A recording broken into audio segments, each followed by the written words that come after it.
Start करने जा रहे हैं वो हमारी एक्सरसाइज 1.4 है और लास्ट टाइम हमने एक्सरसाइज 1.3 तक कर लिया था। आज हम एक्सरसाइज 1.4 स्टार्ट करने जा रहे हैं। तो एक्सरसाइज 1.4 के स्टार्टिंग में आपके पास मल्टीप्लिकेशन, ठीक है, क्या मल्टीप्लाई। अब हमने दो मैट्रिक्स को मल्टीप्लाई करना है। जैसे हमने लास्ट टाइम 1.3 में हमने एडिशन की थी, दो मैट्रिक्स की एडिशन की थी, तो उसके लिए रूल पढ़ा था पहले हमने एडिशन का। अब इसी पहला जो था क्वेश्चन है, इसमें वो मल्टीप्लिकेशन का रूल पूछ रहा है कि कब मल्टीप्लिकेशन हो सकती है दो मैट्रिक्स की। तो हम सबसे पहले अपना रूल पढ़ लेते हैं, वो रूल कौन सा है। तो हमने एडिशन में ये पढ़ा था कि ऑर्डर सेम होगा तो एडिशन पॉसिबल है। अगर ऑर्डर ना सेम हुआ तो हमारे पास वो जो सी है उसका एडिशन वो हमारे पास पॉसिबल नहीं होगी। अब मल्टीप्लिकेशन में क्या होगा, मल्टीप्लिकेशन में हमने पहली मैट्रिक्स का कॉलम देखनी है और दूसरी मैट्रिक्स का हमने रो देखना है। अगर वो दोनों इक्वल हैं तो उसकी मल्टीप्लिकेशन पॉसिबल है। अब इस क्वेश्चन की तरफ चलते हैं। इस क्वेश्चन में हमने इसकी बताना यही है, which of the following product of the matrix is comfortable for multiplication. ठीक है, हमने यही बताना है कि इसमें मल्टीप्लिकेशन हो सकती है या नहीं। दो मैट्रिक्स की मल्टीप्लिकेशन करनी नहीं है, बस बताना है कि हो सकती है या नहीं।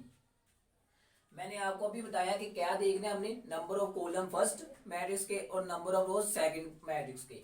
तो ये हमारे पास फर्स्ट मैट्रिक्स है, इसका हमने क्या देखना है, कॉलम्स। और कॉलम ये ले होते हैं, इसमें दो कॉलम्स हैं। ठीक है, कॉलम को मैं सी से रिप्रेजेंट कर लेता हूँ। इसमें कितने कॉलम्स हैं, दो। अब हम इसके क्या कर ले, कॉलम इस ऐसे देखते हैं, ये वन और ये वन, टू कॉलम्स हैं। इसमें अब रोज देख लेते हैं। सेकंड की हमने रोज देखनी है मल्टीप्लिकेशन में, तो इसकी रोज ये ली होती है। ठीक है, हॉरिजॉन्टल। वर्टिकल में वो हमारे पास कॉलम आता है, हॉरिजॉन्टल में हमारे पास रो आती है। तो इसमें हमारे पास एक और दो, दो ही रो हैं। R is equal to two. अगर तो पहले के column is equal to second की रो तो इसकी मल्टीप्लिकेशन पॉसिबल है। तो इसका आंसर क्या आएगा, मल्टीप्लिकेशन इज पॉसिबल।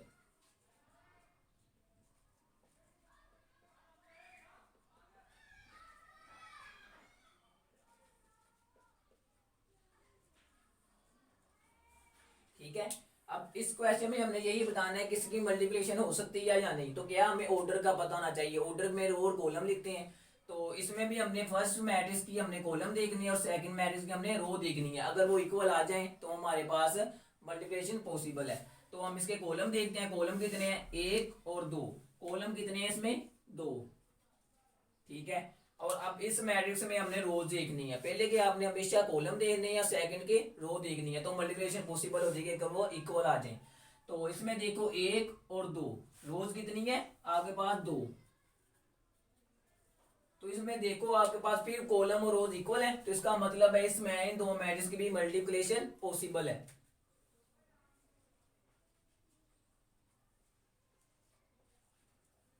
ठीक है, ये हमारा एक्सरसाइज 1.4 का फर्स्ट पार्ट था, जिसमें हमने बस ये बताना था कि पॉसिबल है या नहीं।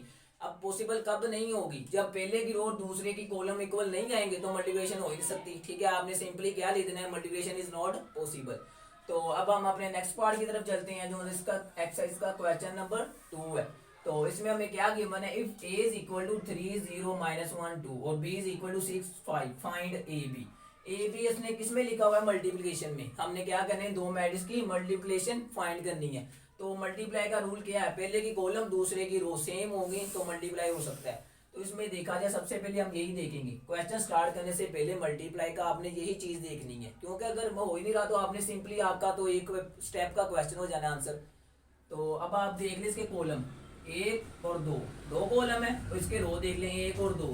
तो पहले के कॉलम दूसरे के रो इक्वल है, तो इसका मतलब इसकी मल्टीप्लिकेशन पॉसिबल है। तो हम इसकी मल्टीप्लिकेशन करते हैं। पहले ए लिखा तो हम पहले क्या लिखेंगे, ए 3 0 -1 2। सेकंड उसने बी लिखा है, हम भी सेकंड पे बी लिखेंगे। जैसे वो हमें देगा इसको मैट्रिक्स में वैसे ही लिखना है।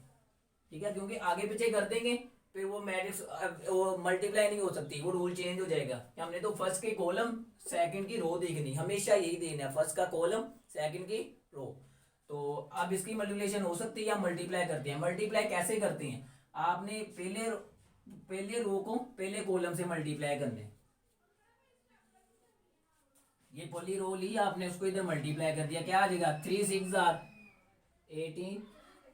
और जब मल्टीप्लाई करते हैं दरमियान में प्लस का साइन आता है, मीन्स कि आपने इसको इससे मल्टीप्लाई किया, फिर दरमियान में प्लस का साइन आएगा, फिर आपने इसको इससे मल्टीप्लाई करना है। 5 × 0 इज इक्वल टू 0। ठीक है। फिर अगर तो इधर सेकंड रो भी होती तो उसको इधर मल्टीप्लाई करके इधर लिख लेना था। अब हमारे पास नहीं है तो हमारी ये मैट्रिक्स इधर ही हो जाएगी बंद। अब हमने इस रो को इस कॉलम से मल्टीप्लाई करना है। -1 या 6 से मल्टीप्लाई होकर आ जाएगा -6, ठीक है। और 2 5 से मल्टीप्लाई होकर 10 आ जाएगा। और जब हम मल्टीप्लाई करते हैं तो दरमियान में प्लस का साइन आता है। अब इसको सोल्व कर लेते हैं सिंपली। 18 + 0 = 18 और -6 + 10। अब एक प्लस में एक माइनस में, इसका भी मैंने सोल्व बताया था। जब भी एक प्लस और माइनस होता होता है इसलिए माइनस ही है। तो सबसे पहले आप माइनस कर लो। 10 - 6 4 आ जाएगा, ठीक है। और इसके बाद साइन देख लो, बड़ी रकम का 10 है, 10 के साथ प्लस है तो उसके मतलब इसमें प्लस में आना है। तो ये हमारे पास आंसर आ गया ए बी का।